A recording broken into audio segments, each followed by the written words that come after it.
vamos a comenzar con este tema. De entrada veremos pues una semblanza general de lo que es el aprendizaje de máquina o aprendizaje automático. En particular hoy vamos a ver qué herramienta vamos a usar, ¿sí? Porque sí necesitamos auxiliarnos de alguna herramienta con la que podamos trabajar. Entonces, bueno, pues les mostraré Weka, que es después de revisar varias opciones, decidí que vamos a utilizar Weka para toda esta sección y vamos a ir estudiando algunos algoritmos, no todos, porque el mundo de los algoritmos de aprendizaje es inmenso. Entonces vamos a utilizar Weka y vamos a ir estudiando el método y luego haciendo un ejemplo, estudiando el método y haciendo un ejemplo.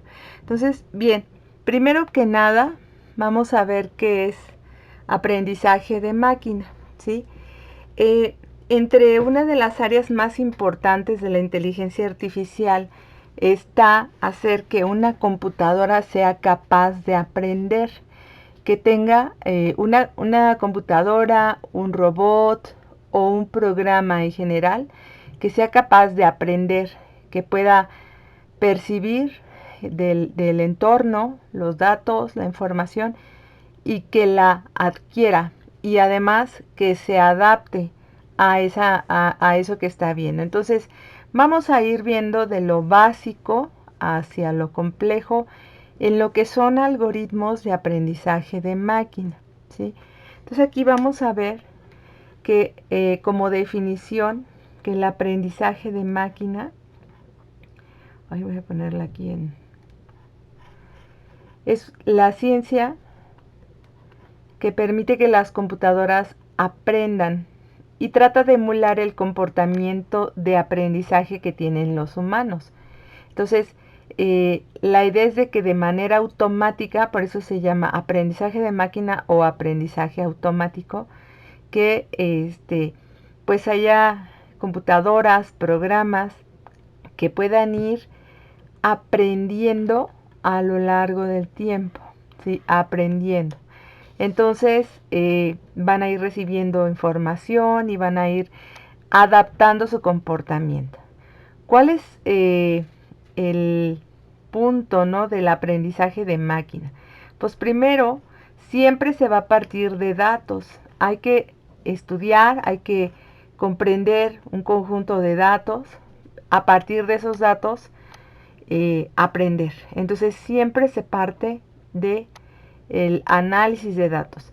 Aquí vamos a ver que para aprendizaje de máquina se necesitan ciertos fundamentos, bueno, no ciertos, muchos fundamentos de estadística y de probabilidad, porque además hay muchos métodos probabilísticos para realizar el aprendizaje, ¿okay? Entonces, bueno, todos los modelos, los métodos que vamos a ver, pues tienen su fundamentación teórica, y en su fundamentación teórica está pues la creatividad, ¿no? La idea de cómo puede hacerse un programa que aprenda.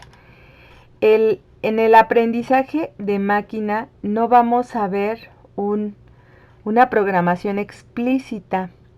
Aquí se ve un enfoque de programación cuando comencemos, sobre todo, a ver lo que es la clasificación basada en entrenamiento. Nosotros no vamos a decir exactamente cómo hacer la clasificación. Se hace una definición de lo que va a salir y entonces el programa debe de encontrar la forma de poner esas etiquetas. Vamos a decir, lo que sale son estos datos o estas clases, y entonces el programa de aprendizaje tiene que encontrar como la función, ¿sí?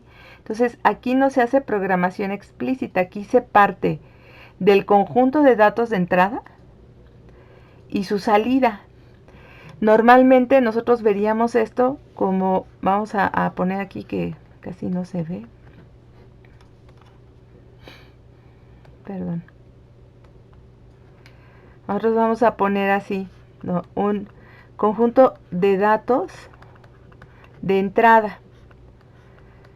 Estos son datos de entrada y los datos vamos a decir que tienen un conjunto de características que los definen, cada dato va a venir con un conjunto de características.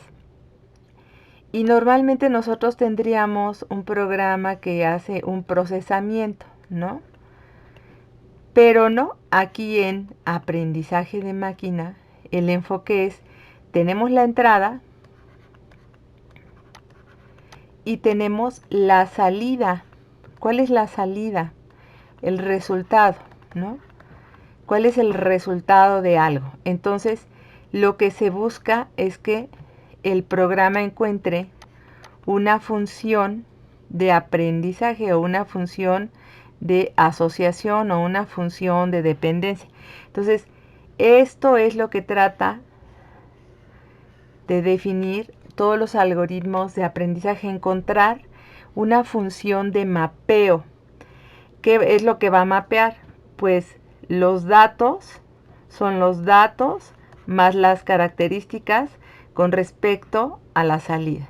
Tiene que encontrar la función de mapeo. Entonces aquí el trabajo del aprendizaje de máquina está en encontrar esa función o modelo que representa de mejor manera estos datos con respecto a su salida. De eso se trata el aprendizaje de máquina. Por lo tanto, esto no es una programación explícita, ¿sí? Aquí no hay esta forma clásica en donde tenemos los datos, luego en la parte intermedia pues algún método de procesamiento y no conocemos la salida. Lo clásico de la programación es eso, datos de entrada, métodos, algoritmos de procesamiento y lo que no sabemos es la salida. Aquí pues vamos a partir un poquito al revés. Por eso no es programación explícita. Trata de descubrir patrones, patrones ocultos en los datos, información que no es visible fácilmente. Entonces, los métodos de aprendizaje van a tratar de encontrar patrones o reglas, ¿ok? Y pues claro, también el objetivo que vamos a ver en aprendizaje de máquina es la toma de decisiones a partir de ese análisis. Por esa razón existe una relación muy importante entre lo que es aprendizaje de máquina, ¿sí?, con las áreas de ciencia de datos. Porque ciencia de datos se apoya muchísimo de los métodos algorítmicos para descubrir patrones, para descubrir reglas, para la toma de decisiones, etc. Y en ciencia de datos pues estaríamos levemente, pero viendo un poco de lo que es minería de datos. Y en la parte de minería de datos, pues combinaciones.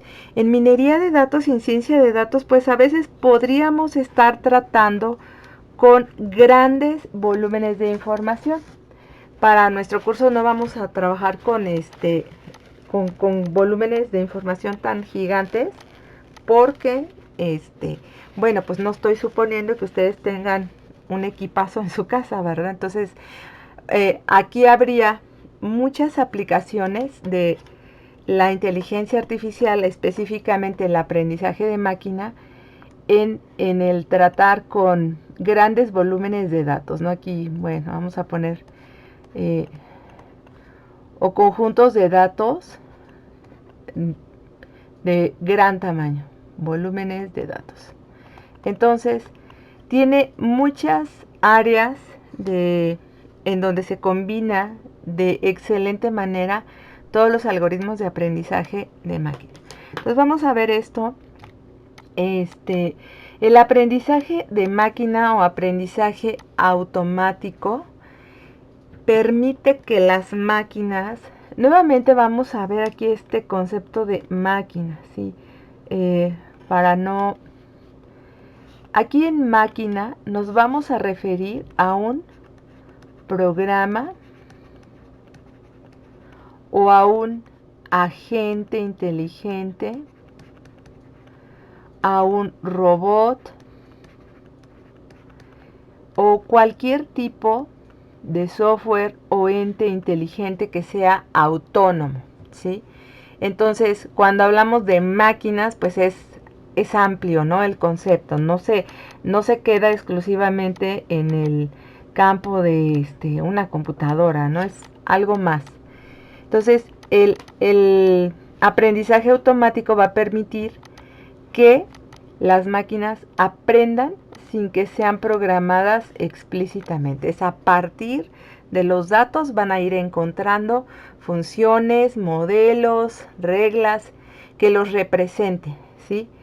En general, existen 4 métodos de aprendizaje, que es el supervisado. Vamos a comenzar siempre por el no supervisado. Estas, digamos, son las dos grandes clases que hay, ¿no? Pero dentro de también está el semi supervisado y los métodos de aprendizaje reforzado. Entonces, el supervisado y el no supervisado, brevemente, ¿no? En el aprendizaje supervisado, vamos a aprovechar aquí que está.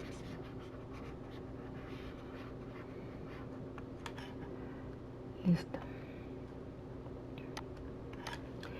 En el aprendizaje supervisado vamos a tener un conjunto de datos. Vamos a poner aquí que a los datos nosotros, bueno, pues los vamos a nombrar datasets en inglés, porque así es como vamos a trabajar con esto. Datasets, conjuntos de datos, ¿no? Los datasets son, pueden ser archivos de texto, pueden ser archivos en Excel, pueden ser en CSV, pueden ser datos en JSON, pueden ser datos en diferentes formatos, ¿no? Pero un dataset es un conjunto de datos, ¿ok? Entonces, vamos a partir de un dataset. En el procesamiento, en el aprendizaje supervisado, el dataset se divide, ¿sí? Vamos a poner que este es el dataset de inicio y se va a dividir. Y va a dividirse en dos secciones. Una se le va a llamar el conjunto de datos de entrenamiento. ¿Para qué es esto del entrenamiento? Esto de usar un conjunto de datos de entrenamiento hace que el método sea supervisado. Supervisado, ¿sí? Entonces, cuando tenemos este conjunto de datos de entrenamiento, con ese conjunto se hace eso, se entrena un modelo, se identifican las características del entrenamiento del modelo. O sea, con estos datos se obtiene un modelo, vamos a llamar modelo para clasificar o modelo para predecir. Y de ahí, entonces, ya con este modelo se utiliza el resto del conjunto que es para evaluar o para clasificar, o estos serían como el conjunto restante que es para hacer algún tipo de clasificación. Entonces, es supervisado cuando ustedes le dan esto, principalmente un conjunto de datos para entrenamiento. Ahora, este es el supervisado, ¿ok? El no supervisado. En el supervisado, además, pueden existir etiquetas, ¿sí? Es decir, el cómo se va a clasificar o cuáles son las etiquetas a las que se va a asociar el conjunto. En el no supervisado, vamos a ver, no supervisado, vamos a partir nuevamente del dataset que tenemos. Este dataset no va a ser dividido de ninguna manera. Aquí se aplican generalmente métodos de agrupamiento o clustering. Entonces aquí los métodos para identificar son ciegos. parten de todo el conjunto que hay aquí y se hace agrupamiento o clustering. Y como resultado salen, pues vamos a decir, para este dataset, un conjunto de clases que se identificaron a partir de este dataset, ¿sí? Entonces, este es el resultado del aprendizaje no supervisado. Entonces, básicamente la diferencia en los métodos está en que uno se cuenta o se utiliza un conjunto de datos de entrenamiento y en el otro no. En el supervisado, se presentan etiquetas o clases que se desean identificar, mientras que en el no supervisado no hay esas etiquetas, no existe. En el aprendizaje no supervisado se utilizan muchos métodos, muchas distancias para conocer las características, las diferencias que hay entre los datos para obtener el resultado. En el método supervisado también hay una característica especial. En el supervisado se puede conocer el resultado. En un supervisado para entrenamiento podríamos conocer el resultado de tal manera que nosotros vamos a probar qué método mejor clasifica a los datos. En el no supervisado no conocemos el resultado. Va a salir o va a emerger de manera automática. Entonces son dos enfoques completamente diferentes acerca de el aprendizaje, ¿sí? El tipo de aprendizaje que vamos a comenzar a ver nosotros sería el supervisado. También están variantes como semisupervisado y métodos de aprendizaje reforzado. Hay actualmente autores, porque es evidentemente este es todo un tema muy popular y popular, más no precisamente nuevo, ¿verdad? Es el aprendizaje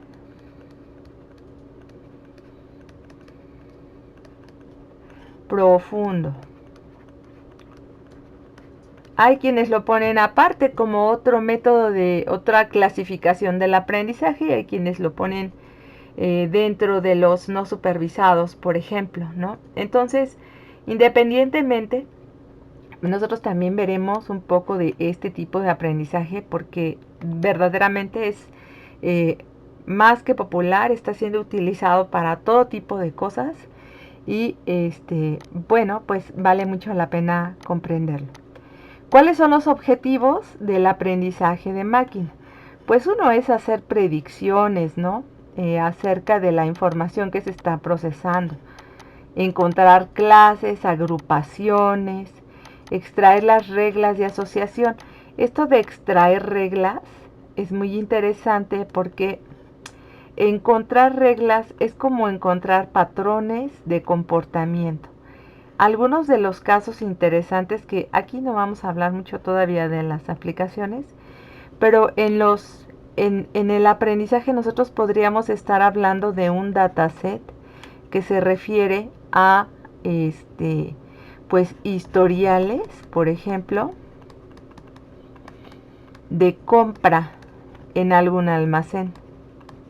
Por ejemplo, vamos a suponer que se cuenta con el historial de compra de Walmart, ¿no? De, no sé, a lo largo de unos 2 o 3 años que tuviéramos esa información, que por supuesto es una cantidad inmensa de información para procesar, pero que se contara con ese historial.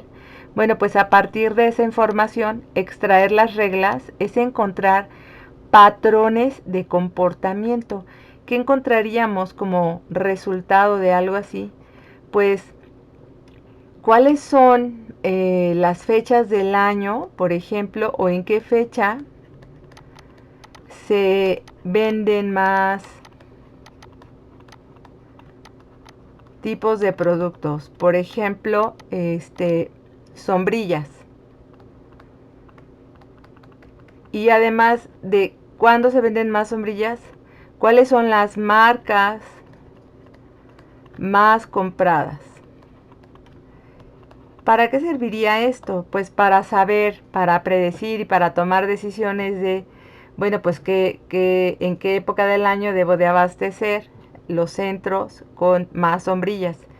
Además de cuáles centros, porque quizás no todas las tiendas manejan el mismo tipo de clientes, etcétera. Entonces hay muchísimas cosas que se puede extraer de la información de las, pues vamos a decir, bitácoras de compra o bitácoras de uso, etcétera. Entonces, extraer reglas es encontrar patrones de comportamiento, ¿sí? Y por supuesto, tomar decisiones. Como les comento, se usa muchísimo el aprendizaje de máquina para detectar y decidir acciones a futuro. Bueno, ya iremos viendo poco a poco, basándonos en los ejemplos que veamos, bueno, pues para qué puede servir, ¿no? Vamos a ver entonces primero el aprendizaje supervisado. En el aprendizaje supervisado, como les comentaba, nosotros vamos a partir de un conjunto de datos, los cuales vamos a utilizar una parte para hacer el entrenamiento. Se hace un entrenamiento y normalmente los resultados de salida son conocidos. ¿Por qué? Pues este tipo de algoritmos van a conocer el resultado, van a conocer los datos de entrada y lo que se tiene que encontrar es el modelo subyacente, o sea, cuál es el modelo o la función que mejor mapea los datos de entrada con sus características, ¿sí? Entonces, pues en este tipo de métodos de aprendizaje, vamos a decir que los modelos aprenden y se van a ir realizando ajustes. ¿Cuáles son las características más representativas? También podemos emplear en este tipo de modelos de aprendizaje pesos entre las características. De las características que son las más representativas, cuáles son los pesos asociados a esas características que tienen una mejor contribución en el resultado, ¿sí? Entonces, aquí hay en aprendizaje supervisado modelos de entrenamiento y los modelos de entrenamiento se van refinando. Por lo tanto, se hace mucho énfasis y análisis de lo que son los parámetros, atributos o características. Ustedes los van a ver en la literatura como features, características de los datos, ¿sí? Entonces, se va a ir bueno, vamos a ver cómo se hace para escoger cuáles son las características más importantes, cómo ir probando una por una. Hay métodos para conocer cuáles son los atributos más importantes para que participen en la predicción o encontrar el modelo más adecuado. Vamos a ver aquí en los métodos de aprendizaje supervisado dos clases. Nuevamente, uno es clasificación y la otra es regresión. Aquí van a ver en el aprendizaje supervisado esta parte. Este es como un conjunto de datos de entrenamiento, ¿sí? Los datos de entrenamiento, como ven aquí, son los datos más las etiquetas. Las etiquetas, ahorita vemos un poquito el concepto. Las etiquetas son como clases a través de las cuales nosotros vamos a ver las clases que nos interesan o los resultados asociados a las etiquetas. Aquí, bueno, pues está el algoritmo que se va a emplear y cuando ya está este algoritmo entrenado, vamos a decir, bien entrenado, este ya pasó por la etapa de entrenamiento, de pruning, etcétera, ya está bien con respecto a estos datos, entonces tiene un modelo, ¿verdad? O sea, básicamente lo que hace un algoritmo de aprendizaje supervisado es obtener un modelo que se corresponde con los datos que utilizó para entrenamiento. Entonces, cuando llega la otra parte de los datos o inclusive datos nuevos, se aplica el modelo y se obtienen clases de predicción. Esto es predicción porque vendrían nuevos datos, entonces se determina para esos nuevos datos a partir de este modelo a qué clases pertenecen, se predice, ¿no? Entonces, hoy veremos un pequeño ejemplo de esto del aprendizaje supervisado y veremos un poquito el tema de los datasets. Bien, entonces en la clasificación, que es una de las formas principales de hacer el aprendizaje supervisado, el objetivo de la clasificación es obtener, predecir las clases a las que pertenecen los datos, ¿no? Por supuesto que tenemos que partir de hacer un análisis de cuáles son las clases que queremos obtener, cuáles son los datos con los que vamos a trabajar, cuáles son sus características, qué tipo de datos son. Las clases categóricas pueden ser de varios tipos, pero en términos generales vamos a decir clases o categorías, ¿no? Categorías pueden ser nominales o pueden ser numéricas, ¿sí? Ahora, los atributos de los datos, todo lo que son las características que describen a los datos, pues también pueden ser entre nominales y numéricas. Entonces, en general, vamos a trabajar más con clasificación en conceptos nominales. Por ejemplo, yo quisiera partir un conjunto de datos, hacer una clasificación binaria tal cual que unos representan un sí y otros representan un no. El sí y el no ya son nominales, ¿sí?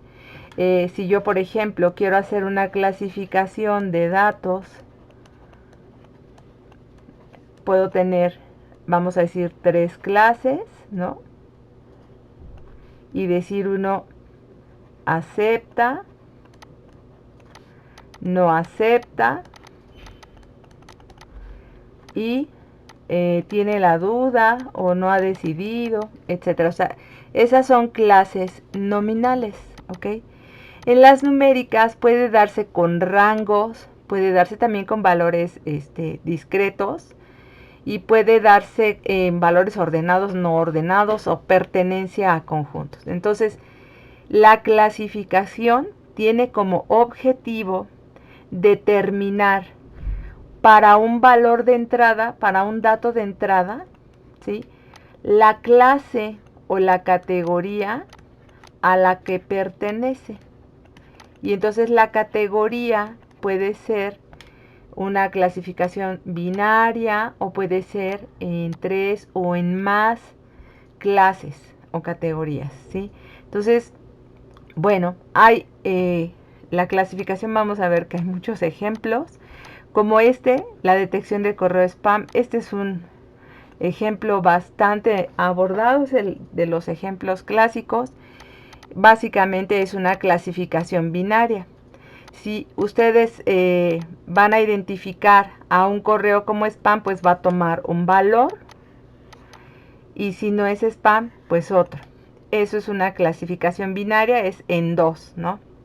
Y también, pues las clasificaciones multiclase, que pueden ir en clases de números, estratos, etcétera. O sea, hay muchos ejemplos de clasificación, pero fundamentalmente la clasificación va a tratar de determinar para un dato particular a qué categoría o clase pertenece. Bien, aquí tenemos entonces este ejemplo, con un ejemplo como estos, pero que vamos a trabajar hoy, nada más que está en inglés, es pues clases, ¿no? Categorías. A partir de ciertas características nosotros vamos a predecir, por ejemplo, si un día está soleado, airoso, lluvioso, nublado, etc. Este es un objetivo de la clasificación. Aquí vamos a ver en este ejemplo que es una clasificación binaria, ¿sí? La clasificación binaria es muy útil, hay muchísimos ejemplos para los cuales se hace la clasificación binaria. Básicamente hay dos clases de objetos en este diagrama. Tenemos círculos y tenemos cruces, ¿no? Aquí están los objetos que serán clasificados como círculos y los objetos que serán clasificados como cruces. Entonces, aquí va a tratarse de encontrar las relaciones entre las características particulares de cada uno de estos puntos para determinar a qué clase pertenecen. Pero los algoritmos de clasificación binaria básicamente van a tratar de encontrar la línea divisoria entre las clases. Esa línea divisoria es la caracterización, ¿no?, que divide respecto a las características de unos objetos con otros, que divide a las clases, ¿no? Entonces, esto es un enfoque, ¿no?, que vamos a ver acerca de la clasificación binaria, que es fundamental. También tenemos la regresión, que es el otro tipo de clasificación, y en esta pues se va a asignar categorías a datos que no están etiquetados. Aquí tenemos un tipo de aprendizaje con variables que permiten obtener un resultado, obtener las clases. Este es vean, el análisis de regresión. Este es un método que seguramente habrán visto ustedes en estadística, ¿sí? Un análisis de regresión lineal. Dado los valores de X y Y de un conjunto de datos, se puede obtener una línea, esta línea, que minimice la distancia que hay entre los puntos, ¿sí? Este es un método clásico. Y a partir de este análisis de regresión, bueno, pues se encuentra precisamente la línea, y con esta línea se puede saber o se puede obtener etiquetas asociadas a los datos, ¿sí? Entonces, bueno, hay muchos enfoques, muchos métodos para hacer la clasificación. En general, la clasificación es muy interesante. Muchos también hay fundamentos matemáticos, principalmente estadísticos y probabilísticos, para todo lo que vamos a ver. Por otra parte, están las medidas de evaluación. Las mencionaré brevemente. Las medidas de evaluación, y las digo brevemente porque en los conjuntos que vamos a ver ahora para utilizar con la herramienta, se utilizan unas medidas que se llaman precisión, recall y F-measure. La precisión, vean, vamos a imaginarnos aquí el plano de datos clasificados, ¿ok? Vamos a suponer que hay una división. Entonces, bueno, voy a poner de un lado los datos que se corresponden a esta sección, y acá algunos otros, ¿no? Y de esta parte, pues voy a poner a los que tendrían que estar en esta parte, en la clasificación, y acá algunos equivocados, ¿no? Bueno, la precisión mide cuántos datos correctos fueron datos correctamente clasificados.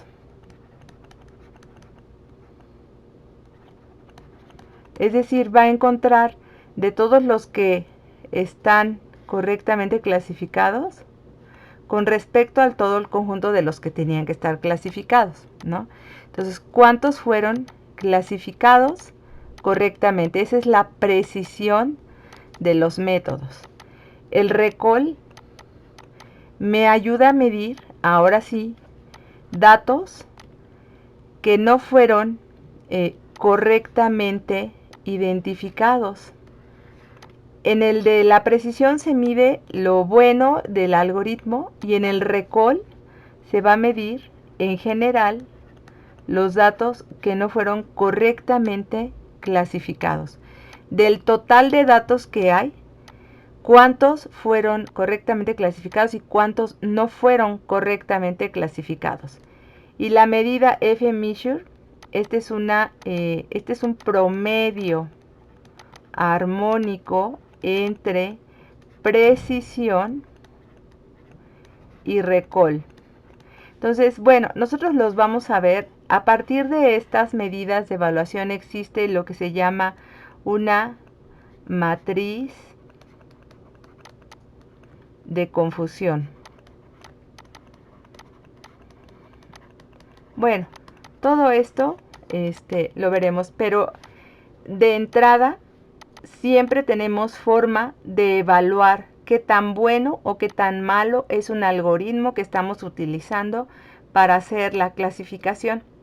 Siempre. Entonces, las medidas de evaluación son muy importantes para que vayamos nosotros haciendo precisamente ese ajuste en los parámetros, ajuste en los pesos que tienen los parámetros con respecto al resultado que se espera obtener.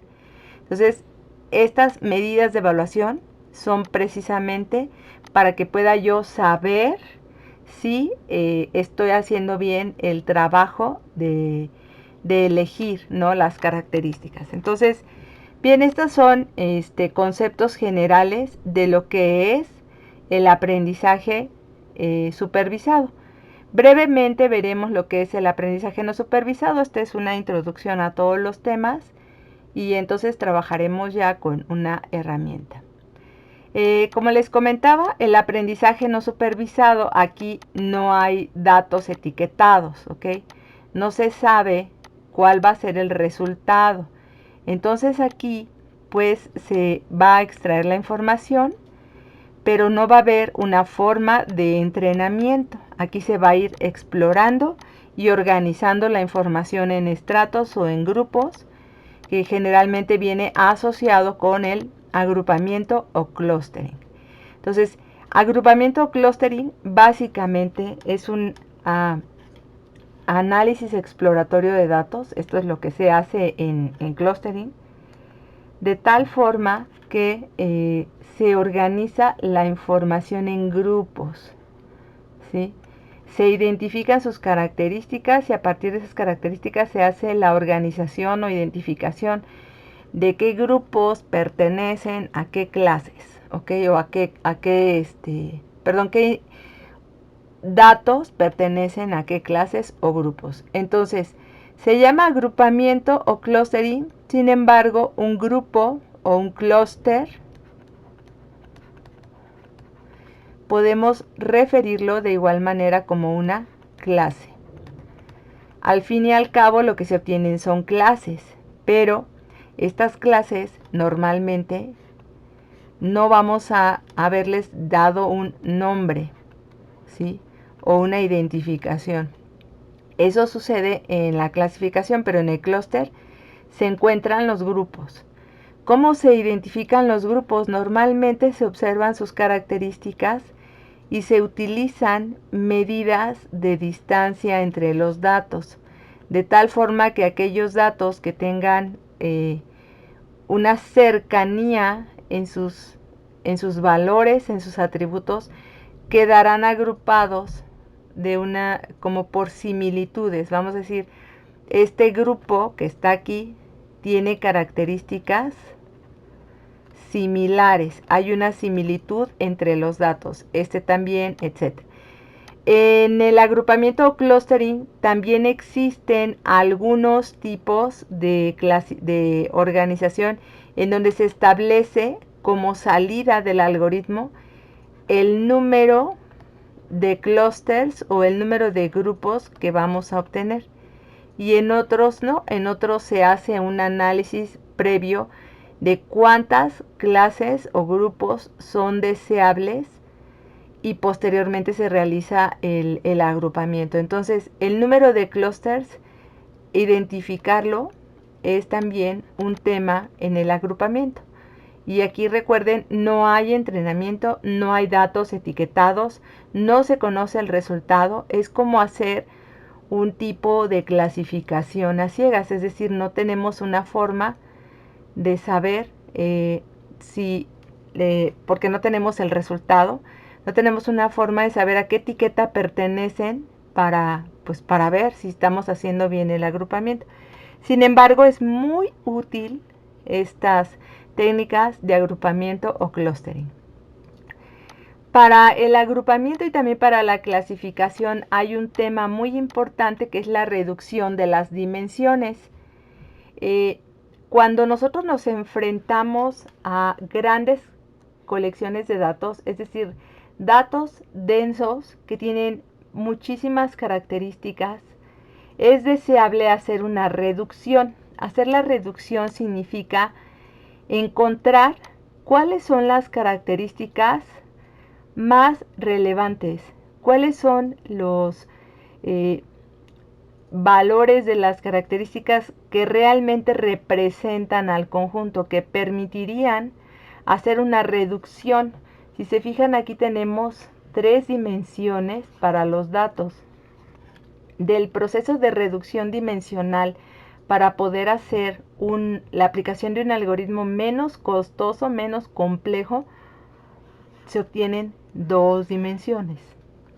De tal forma que sea más rápido el procesamiento. Entonces, la reducción dimensional trata de encontrar qué relaciones hay entre las características. Características, atributos o features, como se pone en inglés, es pues cuáles son relevantes, cuáles son importantes para hacer algún tipo de predicción, ¿sí? Entonces, estas técnicas permiten precisamente eliminar también el ruido. Habrá datos que además de que no contribuyen, pues puede que estén metiendo información que dificulta realmente obtener un mejor resultado. Entonces, bueno, se tiene que ver esta parte de la reducción dimensional y nosotros vamos a ver en Weka cómo se hace esto, ¿no? ¿Cuál es la forma como podemos hacer un método para identificar las características más importantes a partir de una colección de datos? Vamos a ver también lo que es el aprendizaje profundo o deep learning, que les comentaba que tiene muchísima relevancia porque se utiliza para muchas cosas. En procesamiento del lenguaje natural se está empleando bastante. En visión por computadora también se está utilizando bastante. Para aprendizaje profundo sí vamos a usar otra herramienta porque con Weka no nos alcanza para hacer algunas pruebas, algún corrido, ¿no? de un ejemplo.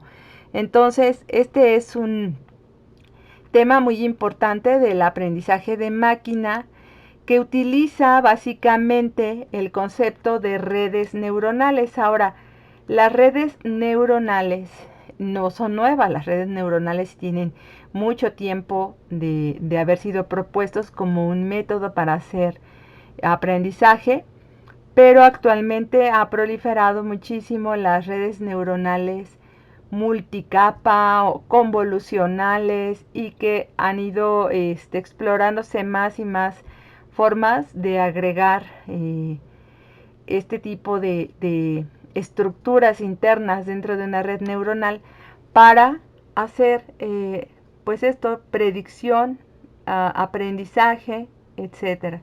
Entonces, bueno, veremos un poco lo que es el aprendizaje profundo desde el concepto y luego un poquito cómo funciona la parte de ir añadiendo más capas y fundamentos. Ahora sí, para lo que es aprendizaje profundo se requiere comprender los modelos matemáticos subyacentes porque hay una serie de funciones que se van incorporando en las capas que son precisamente las que ayudan a ir haciendo el procesamiento para encontrar o para resolver el modelo, ¿okay?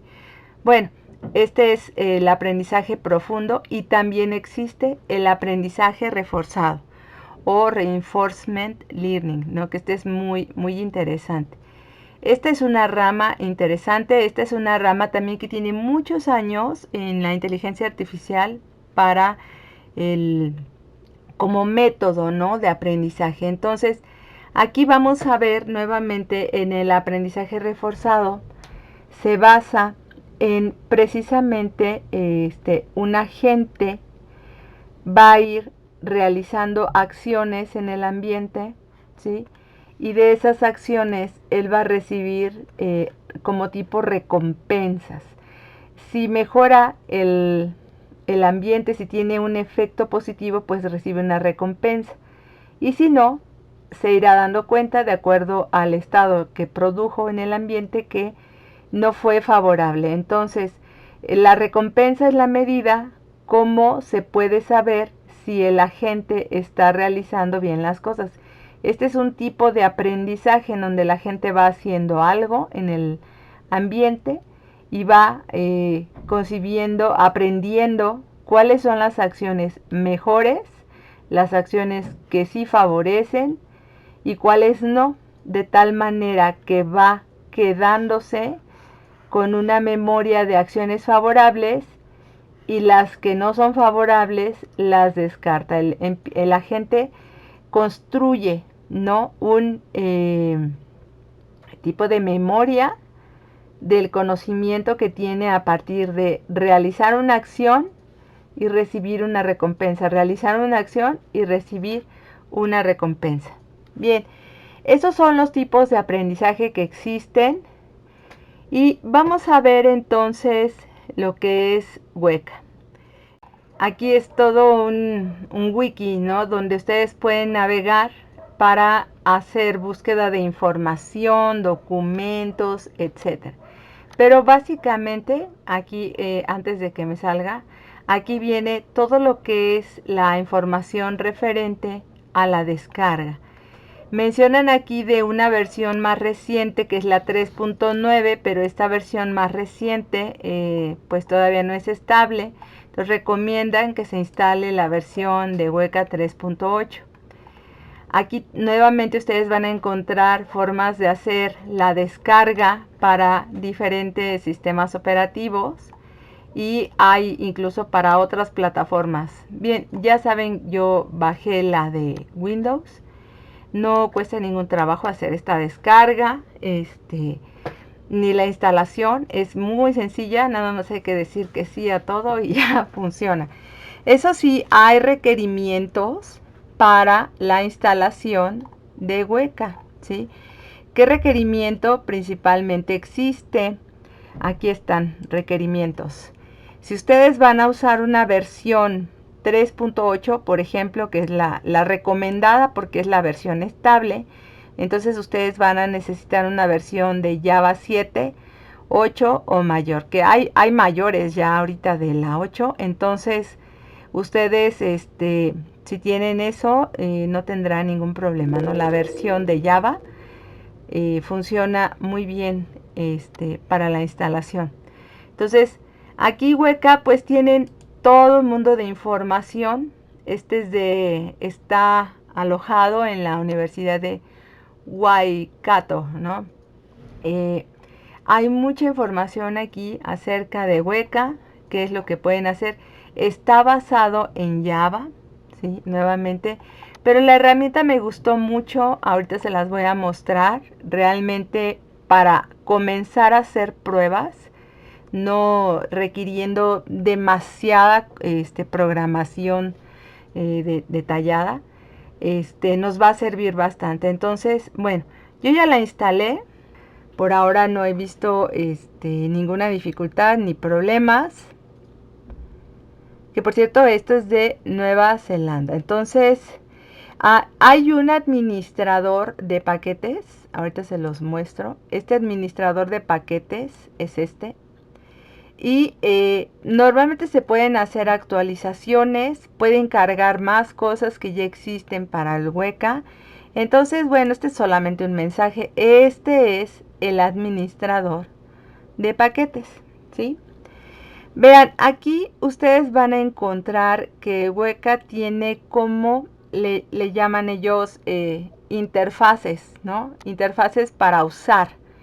Está el Explorer, el Experimenter, el Knowledge Flow, el Workbench y este simple CLI. En general, el Explorer, nosotros vamos a estar usando ahorita el Explorer, es una interfaz que los va a llevar de la mano para poder estar haciendo pruebas, ¿ok? Entonces, en el Explorer podemos aprender mucho más de los conceptos que están involucrados en la clasificación, en el agrupamiento, y veríamos los métodos que tienen incluidos. Existe la opción de agregar más, inclusive de que ustedes programen los suyos propios, ¿no? Pero por ahora vamos a comenzar solo con el Explorer en la parte de ir probando los métodos. También está el Experimenter, que es para más avanzados, que este Experimenter ustedes sí ya requerirían un conocimiento más detallado de todo lo que es los aspectos importantes y valores y modelos para hacer aprendizaje de máquina. Knowledge Flow tiene como visualizadores de lo que es el flujo de información, de cómo entran los datos, qué sucede en el intermedio y cómo sale. También está el Workbench, que es como un recurso importante para que ustedes puedan hacer uso de muchas herramientas, muchos recursos. Y bueno, este simple CLI no lo he utilizado. Vamos a comenzar hoy con el Explorer.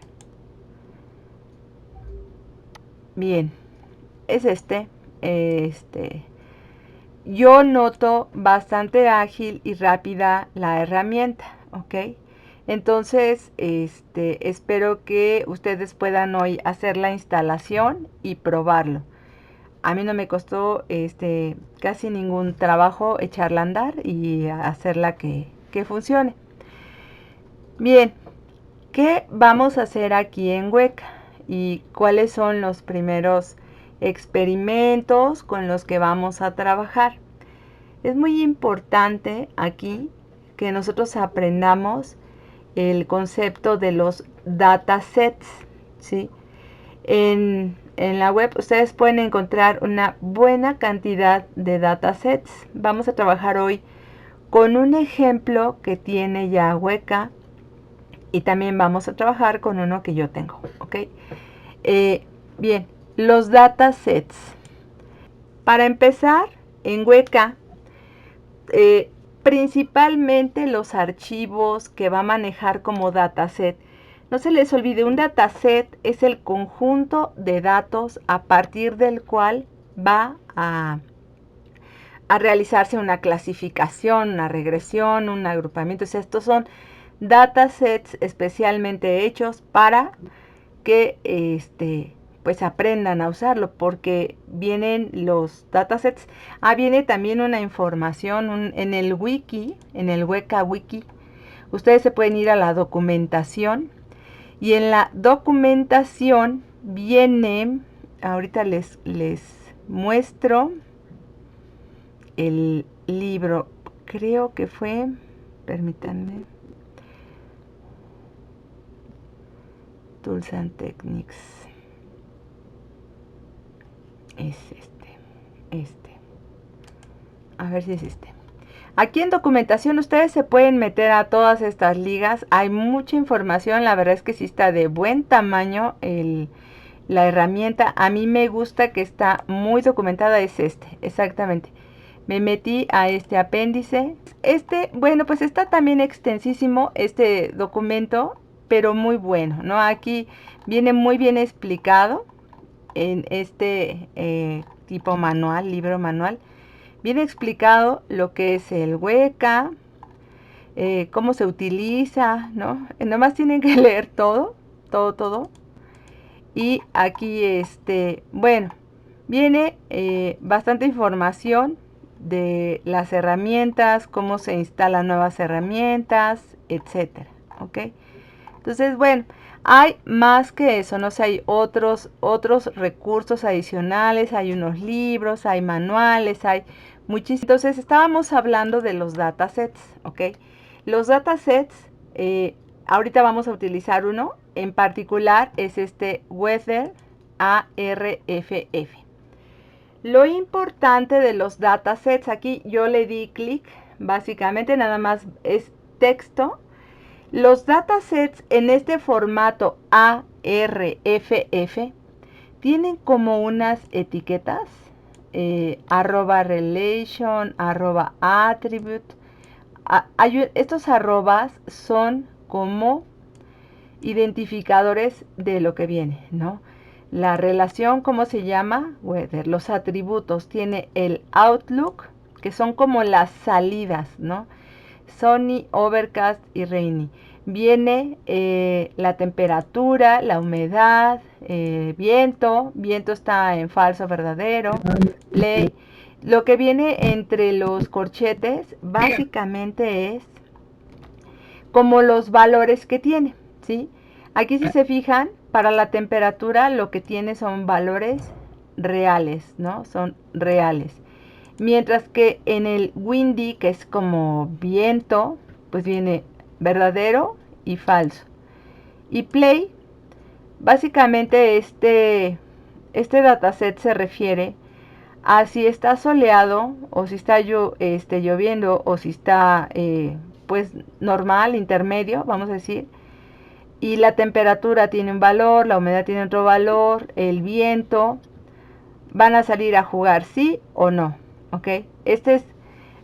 Estos datos vienen etiquetados para que se pueda hacer una predicción a través de la clasificación de cuándo van a salir y cuándo no van a salir a jugar, de acuerdo a estos datos, ¿ok? Bien, estos datos, ¿cómo se trabajan? Bueno, obviamente necesitamos el archivo, entonces ustedes los pueden seleccionar tal cual y en un notepad o editor de textos lo que hacen es lo guardan. Aquí lo tengo, está el weather. Lo guardan, ahí está, tal como esto, ¿no? ¿Por qué? Pues porque ustedes necesitan el archivo. Básicamente es un archivo con lo que trabajan. Entonces, este es el formato básico con el que trabaja Weka. Extensión el ARF. ¿Sí? ARFF es, ¿no? La extensión ARFF. Bien, pero también trabaja con CSVs y también trabaja con algunos otros tipos de formatos. Ahorita se los voy a mostrar. Datos de entrada que puede recibir el Weka son archivos de texto en este formato, con esta estructura, archivos CSV, archivos en JSON, archivos en XML, etc. Entonces, en esta parte vamos a ver, lo primero que vamos a ver en la herramienta, en el Weka Explorer, que esta es una de las interfaces que tiene. Si se fijan, siempre está el preprocesamiento, hay clasificación, clustering, asociación, que es otro tipo de aprendizaje, la sección de seleccionar atributos y visualización. Esto de entrada no lo podemos utilizar si no hemos cargado un archivo de datos. Siempre tenemos que comenzar por cargar el archivo de datos. Para eso tienen las opciones de abrir el archivo o abrir un archivo desde una URL o abrir una base de datos o cargar instancias que vienen desde una base de datos o generar. Entonces ahorita vamos a abrir el archivo.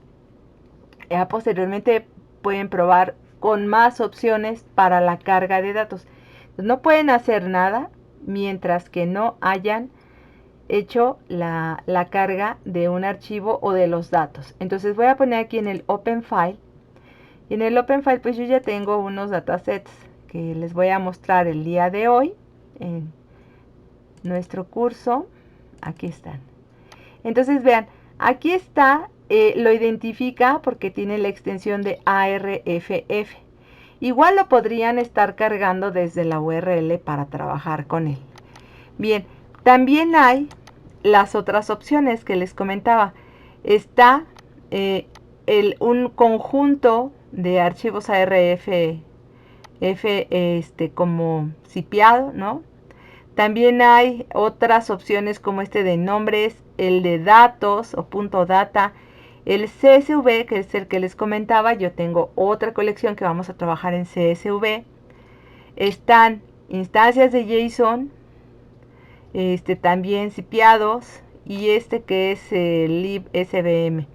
Bueno, todas estas opciones y más, acá hay más, XRFF, instancias serializadas como binarios, etcétera. También para archivos de MATLAB ASCII. Entonces hay muchas opciones para trabajar. Ahorita vamos a escoger que fue el que yo descargué. Lo tengo ya como una copia de un archivo en una carpeta que yo hice especialmente, ¿no? De Weather a RFF. Entonces lo abro. En cuanto abro la colección, vean aquí, bueno, pues empiezan a aparecer una serie de gráficas. Automáticamente la herramienta selecciona alguna información. Por ejemplo, de este lado izquierdo van ustedes a ver los atributos que vienen en el archivo, en el ARFF o en los datos, ¿no? También van a ver ustedes que ya aparecen habilitadas las carpetitas que están en la parte de arriba para que se puedan hacer o realizar varias acciones. Entonces vean, vamos a ver uno por uno los atributos. Si el atributo es de tipo nominal, sale información acerca de este atributo. Aquí como el Outlook es precisamente el que estamos viendo, Outlook, que es Sunny, Overcast y Rainy. Aquí nos va a decir cuántos datos hay de Sunny, cuántos con el Overcast y cuántos con el Rainy. Y el peso que tienen respecto a la cantidad que son en el conjunto, ¿sí? Esto significa que habría 14 datos y entre los 14 datos tenemos 5 que dice 5 que tienen la característica de soleado, 4 de overcast y 5 de lluvioso. Entonces, este es el Outlook. La temperatura. La temperatura no es nominal, la temperatura es de tipo numérico. Lo voy a hacer menos ancho, ahí está. Tipo numérico. Entonces, aquí en la temperatura, cuando ya es un numérico, va a decirnos el valor mínimo, el valor máximo, la media de los valores y la desviación estándar, ¿ok? Entonces, también dice cuántos valores son distintos, etcétera. Entonces, bien, entonces es la temperatura. La humedad también es otro valor de tipo numérico.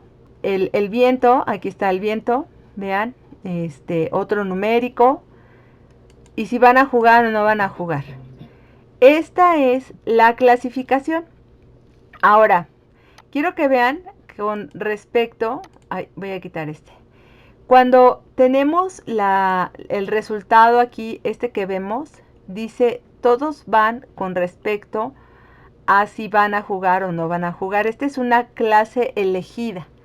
De entre todos los datos, elige esta de si juegan o no juegan como el resultado, ¿sí? Como las clases con respecto a las cuales va a clasificar.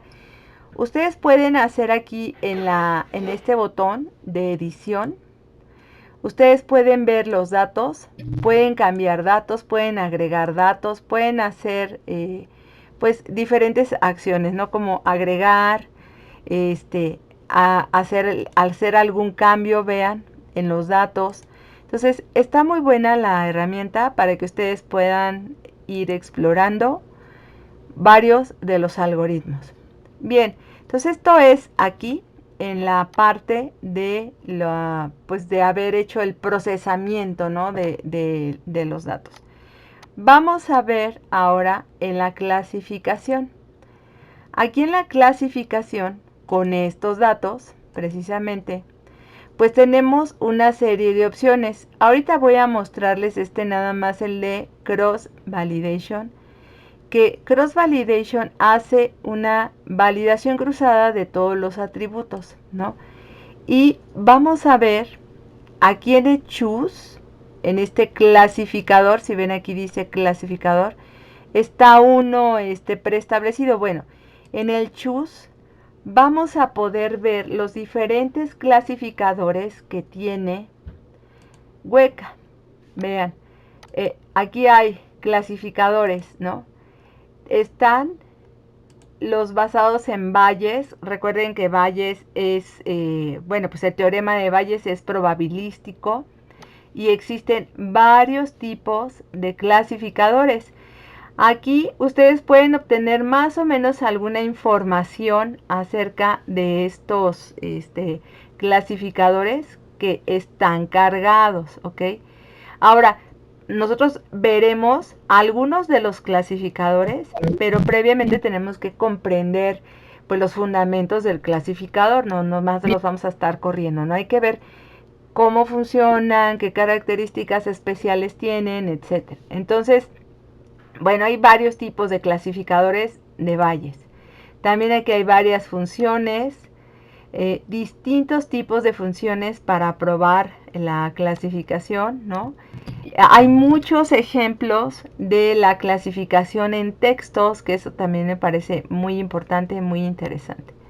Entonces, todos estos son clasificadores. Entonces, entre todos ellos, vamos a escoger ahorita uno de árboles. J48. Simplemente escojo y yo le voy a dar aquí que comience, ¿no? Entonces, al hacer la clasificación, vean aquí aparece, se aventó la ejecución rapidísima, son poquitos datos por supuesto, y luego ustedes también pueden ver aquí en el log, es una bitácora de lo que están haciendo. Aquí viene en qué hora y qué cosas están haciendo, qué hora que están haciendo, ¿ok? Entonces, esta bitácora también les permite estar viendo lo que han corrido. Bueno, aquí el resultado del clasificador o de la clasificación, ¿ok? Entonces, como resultado, aquí se está aplicando este clasificador que es el J48 sobre la relación. La relación es el nombre de todo el dataset, que tiene 14 instancias y 5 atributos, y aquí vendrían los atributos, ¿no? Son esos 5. El modo de prueba es validación cruzada. Y luego aquí sale un árbol, Prunet Tree del J48.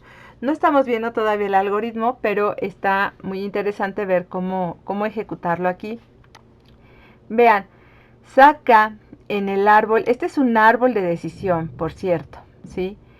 Cuando la salida es Sony, con respecto a la humedad, va a decir que sí cuando la humedad es menor o igual a 75. Y va a decir que no, o sea que no sale a jugar. Esto del yes y del no significa la salida, ¿ok? Acuérdense, aquí como resultado está la salida. ¿Van a salir a jugar, sí o no? Entonces hace un árbol de decisión con respecto a las características involucradas en los datos. Entonces, en una de las características involucradas está la humedad. Salen a jugar si la temperatura es menor o igual a 75. Y no salen a jugar si la temperatura es mayor que 75. Recuerden, esto está en otro tipo de grados, no son los grados centígrados. Perdón, la humedad son un tipo de valor distinto. No, de hecho, esta no es la temperatura. Entonces, sí salen a jugar cuando se cumple esta condición de que la humedad sea menor o igual a 75, y no salen a jugar cuando la humedad es mayor que 75, ¿sí? En el overcast, bueno, pues aquí hay que sí. En la salida para rainy, en el overcast todo sale que sí. Siempre que sucede overcast en los datos, salen a jugar, ¿sí? Esta es la deducción que tiene este árbol. Y luego, cuando está rainy en relación al viento, si el viento es verdadero, entonces no salen a jugar. O sea, está lloviendo y hace viento, no salen a jugar. Está lloviendo y no hace viento, entonces salen a jugar con todo y la lluvia, ¿ok? Bueno, aquí indica con estos datos el número de hojas, el tamaño del árbol. Ya veremos nosotros este concepto de árboles de decisión, pero esto es lo que construye este clasificador. Entonces, para este clasificador hizo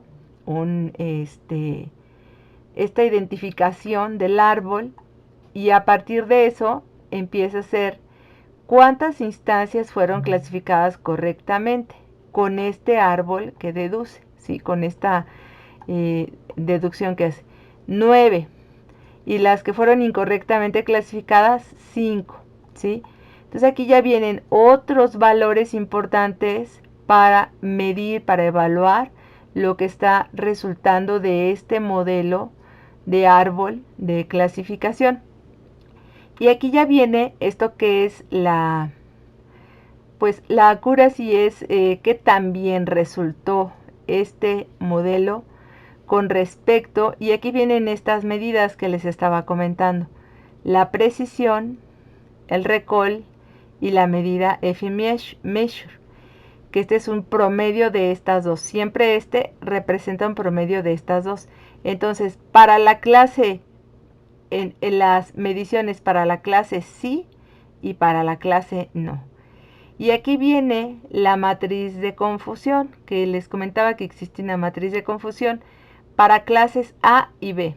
Como el resultado de esta clasificación son sí o no. O sea, esa es la salida que elige, es ¿salen a jugar o no salen a jugar? Entonces, la A significa sí y la B significa no. Entonces, esta matriz de confusión es una forma completa de evaluar la precisión y el recall que tuvo su clasificador, ¿ok? Bueno, esta es cómo funciona, cómo pueden empezar a hacer pruebas.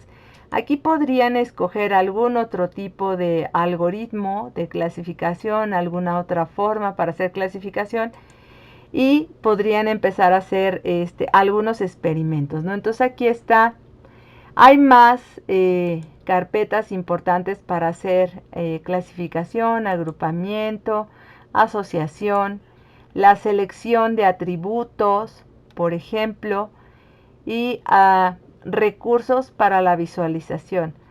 Por ahora vamos a trabajar principalmente con la clasificación y vamos a estar viendo el significado, primero que nada, pues del algoritmo, ¿no? Con respecto a los datos, qué es lo que va a hacer, cuáles son este modelo que predice y luego la evaluación del modelo que predice. Todo esto nos hace falta. Voy a escoger, tengo otro dataset que ese sí no está entre los que vienen como referencia, pues tiene varias colecciones que ustedes pueden probar. Ahorita nada más estamos trabajando con este del weather. La idea es de que ustedes instalen el Weka, lo puedan probar y vayan probando lo que pueden hacer con esta referencia. Bueno, entre los otros datasets que voy a referir, bueno, aquí está este que se llama Experiment. Se los muestro. Bueno, este es un dataset estos son datos de la India, por cierto. Son un conjunto de datos que existen muchos datasets en internet que ustedes pueden bajar, muchos, con propósitos distintos, ¿no? Este dataset tiene pues estas características, son datos de pacientes diabéticos, hipertensos y con enfermedades pues cardiovasculares, ¿ok? Entonces aquí viene, por ejemplo, un número consecutivo de cada registro. Como ven, pues este es un dataset un poquito más grande, no demasiado, son 219 registros, ¿sí? Luego viene un ID del paciente, es un registro por paciente, o sea, no se repiten, no hay dos registros por un paciente, es uno solo. Entonces, bueno, Está el género, la edad, la altura, el peso, la presión sistólica, la presión diastólica. El heart rate es el ritmo cardíaco, exactamente, que son beats por minuto. El BMI es el índice de masa corporal. Y luego, bueno, aquí viene la hipertensión, clases de la hipertensión, vean. También viene la diabetes. Y bueno, pues de diabetes hay algunos espacios vacíos. Los que no tienen la palabra diabetes es que no padecen de la diabetes. Aquí de hecho en diabetes, déjenme aplicar aquí un filtro para conocer un poquito más las clases que hay en diabetes. O sea, hay vacías, no tienen diabetes, eso significaría las vacías no tienen diabetes. Las de diabetes solita, pues no hay ninguna información acerca de si es la 1 o es la 2. Y está la de diabetes tipo 2. Entonces, pues estas son las clases. Nosotros podríamos inclusive llenar los vacíos con no tienen, ¿no? Diabetes. Luego, déjenme poner que todos aparezcan de nuevo. Están los que tienen infarto cerebral, ¿no? Voy a poner de nuevo un filtro. Ay, no. Filtro. Era lo que quería hacer. Nada más están en dos. ¿Tienen un infarto o no lo tienen? ¿Sí?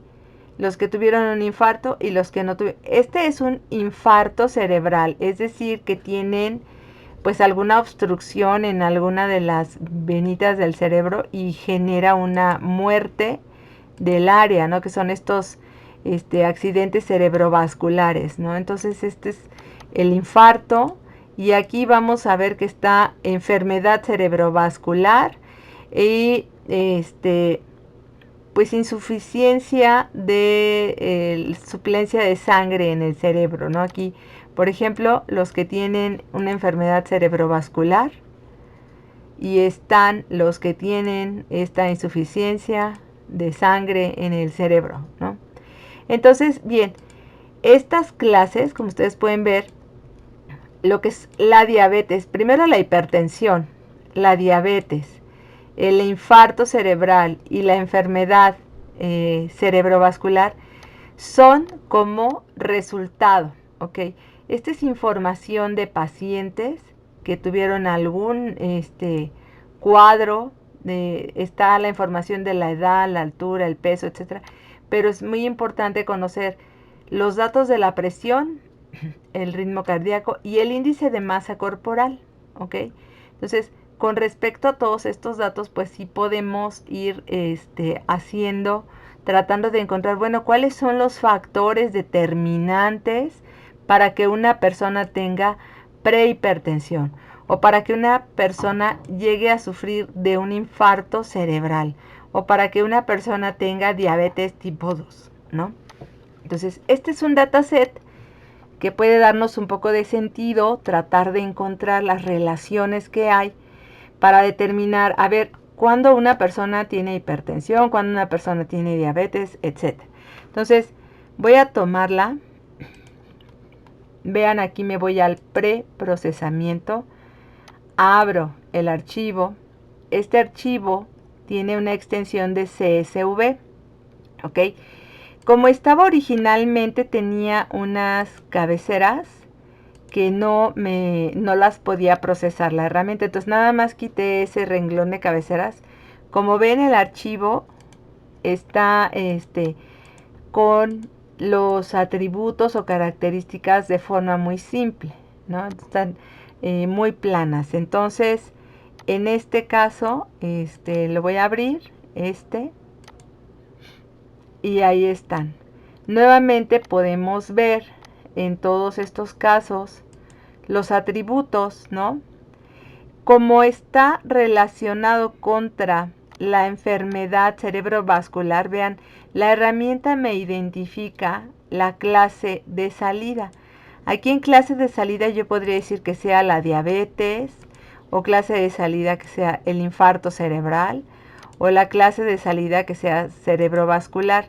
Entonces, el tema es que hay algunos espacios vacíos en estas salidas, ¿no? La hipertensión van a ver que no tiene espacios vacíos porque la hipertensión, si se fijan, está todo lleno. No hay valores vacíos. Mientras que en la diabetes pues hay muchos vacíos y hay algunos que tienen la diabetes 2 y hay uno que tiene una diabetes nada más, ¿no? También en el infarto cerebral. Entonces, cuando hay algunos espacios vacíos, podrían ustedes llenar con alguna etiqueta. Lo que pasa es que no hay etiqueta que diga no ha tenido infarto o no tiene enfermedad o no se ha declarado alguna cosa que complemente etiquetas, ¿ok? Cuando hay vacíos, ustedes van a ver en las gráficas aquí hipertensión como clase de salida, como lo que yo quiero predecir es la hipertensión, entonces la clase de salida me va a dar todo lleno. Pero si yo tomo la diabetes tiene muchos vacíos, ¿sí? Y tiene la parte aquí de pues con respecto a un atributo. ¿Qué atributo está evaluando aquí? Hombres y mujeres, ¿no? Vean, en la hipertensión que tenemos, la hipertensión tiene 4 tipos, ¿no? De acuerdo a lo que tenemos aquí. Voy a volver a ver las clases. Hipertensión hay normal, prehipertensión, hipertensión estado 1, hipertensión estado 2, ¿no? Entonces son 4 clases. Entonces tenemos, fíjense, mujeres, 115 mujeres, recuerden que son de la India, ¿ok? No son en México. 115 mujeres tienen hipertensión y bueno, son 115 mujeres, el conteo total, y 104 hombres. Siempre en cualquier situación, hombres y mujeres, va a dar siempre lo mismo. O sea, son 115 contra 104, ¿sí? Ahora, la parte en la que vamos a ver esta sección azul, por ejemplo, infarto cerebral. Aquí en el infarto cerebral va a haber en las mujeres esta proporción de mujeres que han tenido infarto cerebral. Es decir, miren, hay más mujeres en total, hay menos hombres, pero infarto cerebral tuvieron más las mujeres que los hombres, ¿ok? La barrita azul es aquellos que aparece que tienen un infarto cerebral. Vamos a ver en la parte de enfermedad cerebrovascular. En la enfermedad cerebrovascular hay 2 tipos, si ustedes recuerdan. Está la de la nada, cerebrovascular, aquí está. Enfermedad cerebrovascular e insuficiencia de sangre en el cerebro. Está la de vacías, que es que no han tenido nada, ¿no? Pero en lo que es el infarto, enfermedad cerebrovascular. Vean, los hombres han tenido más enfermedades cerebrovasculares de los 2 tipos y las mujeres menos. O sea, siempre son más mujeres que hombres, es el mismo conteo. En la diabetes, es lo que les comentaba, como la hipertensión, si tiene todo lleno, entonces aquí podemos ver las diferentes clases que existen. Ahora aquí no estamos viendo a qué se corresponde cada color, solamente estamos viendo las del conjunto de hombres y del conjunto de mujeres. Bien, entonces ustedes pueden ir viendo por cada uno de estos atributos cómo se distribuyen los datos, ¿sí? En la altura. Las alturas que hay, aquí hay mínimo, máximo, promedio, en la desviación estándar de lo que son las alturas. Estas son los diferentes: altura, peso y luego presión sistólica, diastólica. Es los datos, cómo se distribuyen, ¿ok? Bien, entonces en la clasificación, vamos a ver la clasificación de estos datos. Aquí voy a poner como salida, bueno, está la enfermedad cerebrovascular, ¿no? Voy a usar el mismo algoritmo que es un árbol de decisión y lo ejecuto, ¿sí? Entonces, aquí, vean, nuevamente pueden ver el resultado de la clasificación. Aquí dice cuál es el método de clasificación utilizado, cómo se llama la relación, pues se llama experiment, así le puse al archivo. Tiene 219 instancias o registros, 14 atributos. Y entonces, bueno, aquí hay unos atributos que no son tan relevantes, como es el número y el ID, pero sí están el género, la edad, la altura, el peso, la presión sistólica, diastólica, etc.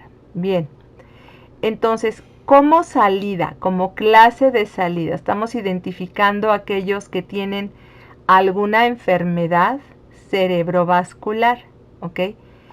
Y entonces el árbol, este árbol que identifica con respecto a la enfermedad cerebrovascular, va a decir que hay en relación a la hipertensión, ¿sí? Como atributo, en relación a la hipertensión, si tiene el estado 2 de hipertensión, entonces sufre de una enfermedad cerebrovascular. Estado 2 de hipertensión. Si está normal, vean la deducción que toma, ¿no? Entonces va a tener una insuficiencia de sangre en el cerebro. Esto a mí me parece que este es un error, pero bueno, es normal, ¿no? Si tiene en la característica de hipertensión, tiene prehipertensión. Aquí ya lo combina. Si es mujer, es decir, si tiene prehipertensión y es mujer, entonces tiene una insuficiencia de sangre en el cerebro. Si tiene prehipertensión y es hombre y además tiene una altura menor a 159, va a sufrir de una enfermedad cerebrovascular. Si tiene prehipertensión, es hombre y tiene una altura mayor a 159, entonces va a sufrir de insuficiencia cerebral, perdón, de insuficiencia de sangre en el cerebro. Y por último, si tiene hipertensión en grado 1, va a tener enfermedad cerebrovascular. Estas son como las condiciones que deriva a partir de los datos. Si son correctos o no son correctos, bueno, aquí esto es, este es el punto. Está seleccionando el árbol de decisión, las características de hipertensión, género y altura como medios para hacer la clasificación, ¿sí? Y bueno, aquí ya viene la evaluación del método. Vean que no tiene un resultado completamente bueno, o sea, tiene 64% de instancias correctamente clasificadas y 36% de instancias pues que no fueron correctamente clasificadas, ¿no? Está clasificando, no se olviden, contra la enfermedad cerebrovascular. Aquí la clase es quienes tienen insuficiencia de sangre en el cerebro y quienes tienen enfermedad cerebrovascular y quienes no tienen nada, ¿no? Porque también están los que están sin ningún dato. Entonces, de acuerdo con esto, bueno, pues esta es su evaluación del clasificador con respecto a la enfermedad cerebrovascular, ¿ok? Pero vamos a probar con otras. Está la hipertensión, ¿sí? La hipertensión solita como salida de la clasificación. Aquí lo podemos ejecutar en la hipertensión. Vean, para la hipertensión nuevamente sale, bueno, toda la información y aquí van a ver las características que considera importantes para determinar la clase de hipertensión que tiene. Y este es un clasificador mucho más preciso. Aquí dice que si tiene la presión sistólica menor o igual a 119, entonces va a ser normal. Si tiene la presión sistólica mayor a 119, entonces va a evaluar. Con respecto a la presión sistólica menor o igual a 139, tendría prehipertensión. Si tiene la presión sistólica en mayor a 139, entonces este es el árbol, ¿no? Se deriva en presión de la sangre sistólica menor o igual a 159, estado 1 de hipertensión, y la otra, la presión sistólica mayor a 159 en estado 2 de hipertensión. En todos los casos utilizó una sola característica como determinante para clasificar, ¿sí? Y vean, su clasificación fue muy precisa. De las 219 instancias, clasificó correctamente 99, solo una falla. Entonces, aquí encuentra un modelo que predice para estos datos de mucha mejor forma el resultado. Entonces, las formas, los resultados que tiene aquí en las evaluaciones de precisión, recall y medida F-Measure, tiene correctamente, vamos a ver la precisión, vean, casi es 1, el recall es 1 y la medida de F-Measure es de cerca de 1, entonces tiene para el estado 2 de hipertensión muy buena. Como ven, precision y recall cerca del 1 o en 1 este es un muy buen clasificador para estos datos, ¿ok? Y aquí viene la matriz de confusión. Entonces, bueno, este es para la hipertensión. Veamos algunas otras salidas. Está para la diabetes. ¿Quiénes tienen diabetes? ¿Quiénes no tienen diabetes? Para explorar, ¿no?, estos resultados, tenemos para este clasificador el árbol. Estuvo muy sencillo para saber si tienen diabetes tipo 2 o no. Aquí básicamente del total de instancias clasificadas correctamente tuvo 37. Aquí estas 37 tiene que ver porque hay una que dice por ahí que es diabetes, ¿no? En las etiquetas, vamos a decir, todas las demás tienen nada. Aquí hay un nada, ¿no? Entonces, pero la identificación de la diabetes tipo 2, este clasificador, pues lo logró en el 97.3684. O sea, este es un porcentaje elevado, ¿sí? Entonces, supo clasificar de muy buena forma a la diabetes tipo 2. Si se fijan aquí en la precisión, el recall y la medida promedio, ¿ok? Entonces, esto es lo que se hace con estas datasets. Con esta herramienta nosotros podemos ir probando. Este ya no me da el start. Este porcentaje de split tiene que ver con el porcentaje de datos para entrenamiento, pero aquí yo ya estoy viendo que no me va a querer salir. En la cerebrovascular sí, en el infarto cerebral yo creo que los datos no son buenos para hacer la clasificación. Diabetes e hipertensión. Y todos los demás pues ya son clasificadores. Bueno, el índice de masa corporal es un dato más de información, más que un dato para clasificar. Entonces, bueno, aquí podemos obtener bien información para la diabetes, información para la hipertensión y la enfermedad cerebrovascular. Todo tendrá que ver principalmente con los datos, cómo tienen sus datos. Los datos ustedes los pueden corregir, completar, hacer una limpieza, prepararlos de mejor manera para que ustedes no tengan estos huecos, estos faltantes, y que puedan hacer unas pues estimadores de modelos mucho más adecuados.